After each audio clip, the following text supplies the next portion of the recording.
Welcome to the third lecture on the Weimar Republic. Why did it fail?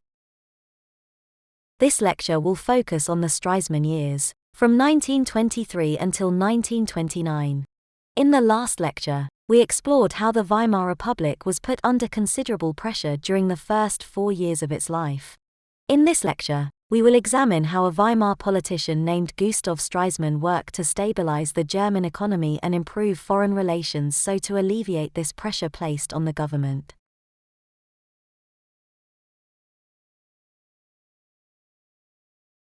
Before we begin, let's look at a definition of the Stresemann years. They begin when Stresemann becomes Chancellor in August 1923 and span until his death in 1929. This was a time of economic recovery that led to the late 1920s being known as a golden age for Weimar. However, as we will see, even though the economy recovered, Weimar's underlying problems remained. This leads me to believe that this short period only pressed the pause button on Weimar's long drawn-out demise.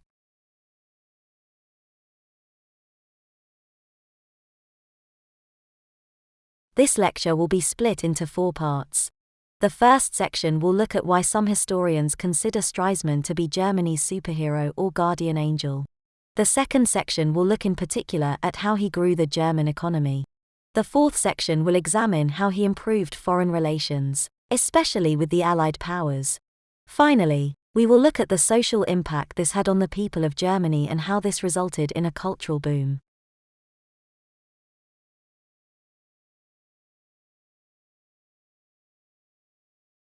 Stresemann became Chancellor in August 1923. At the height of crisis, Germany's coal-filled area of the Ruhr had been invaded by the French and Belgium, and hyperinflation was soaring to eye-watering rates. He was only Chancellor for 4 months, during which time he resolved this crisis. He then became Foreign Secretary from December 1923 until his death in October 1929, where he sought friendship with Germany's old enemies and sought international investment in the German economy. One common misconception is that Stresemann was president during this time. Friedrich Ebert remained president until his death in 1925. He was then replaced with Paul von Hindenburg, who would remain president right up to Weimar's demise and the start of the Nazi regime.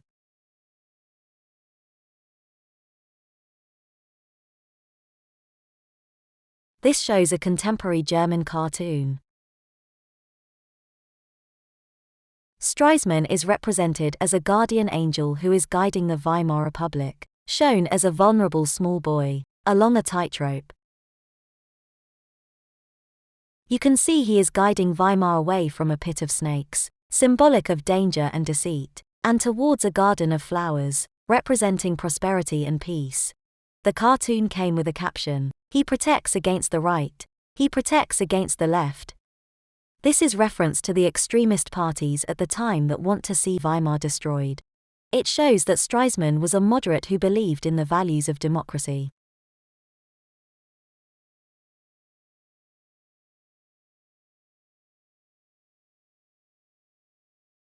Stresemann's most immediate task when he became Chancellor in 1923 was to recover the German economy.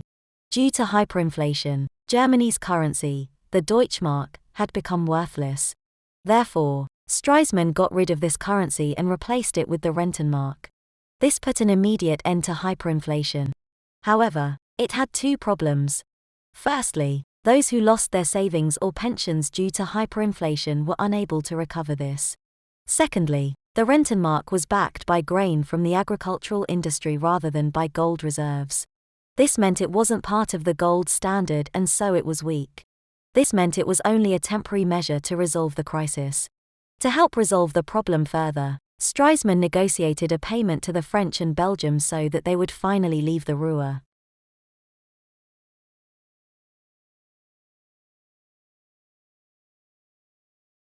In order to fully recover Germany's economy, Stresemann became Foreign Secretary and began negotiations with the USA.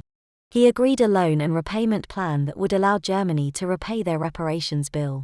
This is known as the Dawes Plan and it was agreed in 1924.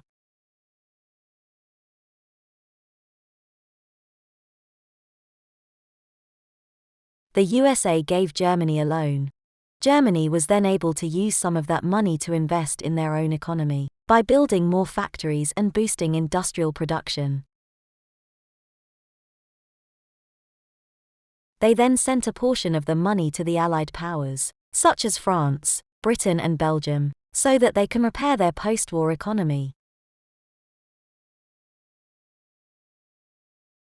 France and Britain were then able to use some of this money to pay off their debts to the USA, since both countries borrowed a substantial amount of money from the USA to build up their weapons before World War I. This meant the Dawes Plan was used to boost the economy of all countries involved. However, there was a serious consequence to the Dawes Plan. It meant that Germany was now reliant upon the USA for its economic growth. The 1920s was known as a boom period in the American economy, but this would come to an abrupt end due to the Wall Street crash in October 1929.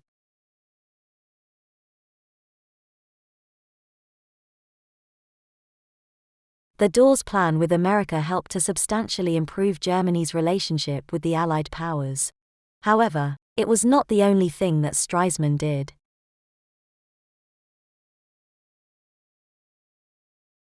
He also sought peace with France in what was called the Locarno Pact. This was an agreement to accept the land borders set out in the Treaty of Versailles. It was signed by the French, British and German foreign secretaries, with America acting as a mediator. However, as this cartoon shows, there is still mistrust. Stresemann puts both his hands in to show he fully trusts Britain and France to keep to the agreement. However, France's foreign secretary, called Aristide Briand, has a boxing glove hidden behind his back. This shows that France still does not trust Germany.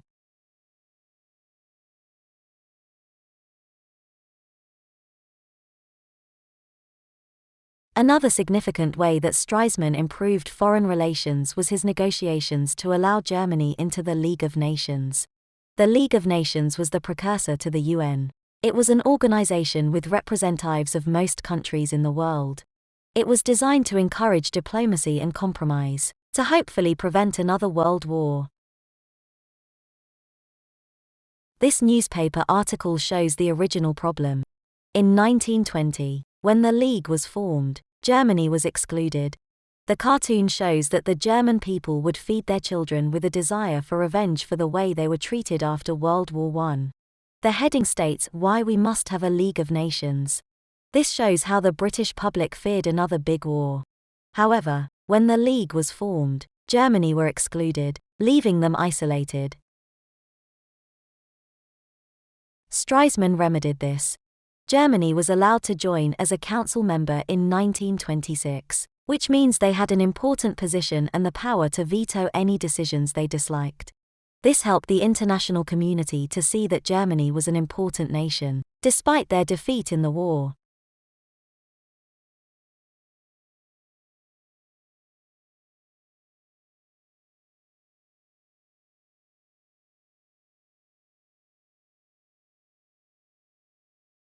Stresemann therefore oversaw a period of recovery and stability that some consider a golden age. As a result of this, the middle class grew in numbers. These are professionals, such as lawyers, teachers, and doctors, who mostly worked in the service sector. There was even a golden age for women. More women were attending university and going into professional jobs. As a result of the growth in the middle class, more people had disposable incomes. This is when people have money left over after they have paid all essential bills. This led to a cultural boom, as people sought ways to enjoy their leisure time. German cities developed a buzzing nightlife. Jazz music came over from America and became very popular in dance halls. There was also a boom in the film industry. The most famous film was released in 1927, called Metropolis, and was centered around the metropolitan city of Berlin. There was also a boom in theater, with new stage directors like Bertolt Brecht, who used new techniques to deconstruct theater for the audience. There was also a whole new movement of art and architecture called Bauhaus that influenced many new styles of modern building. All of this shows that people were enjoying their time as part of the Weimar Republic. The going was good.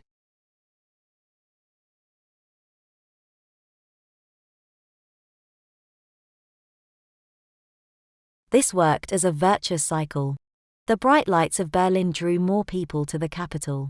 Artists, musicians and actors moved there to make it big. However, older and more conservative residents of the city believed this younger generation were decadent for having an exciting nightlife and that this type of lifestyle would erode traditional family values.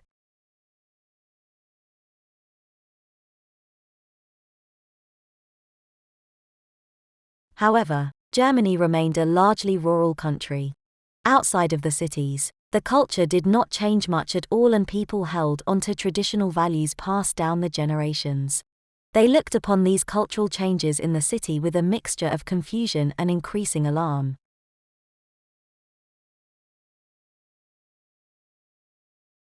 Therefore, when the Nazi Party gathered momentum during the Great Depression, one way they appealed to the rural demographic such as farmers was through promising a return to traditional values. For example, they promised to restrict access to university education for women and to end the decadent versions of art, music and dance that flourished as part of Berlin's nightlife. This resulted in many conservatives voting for the Nazi Party.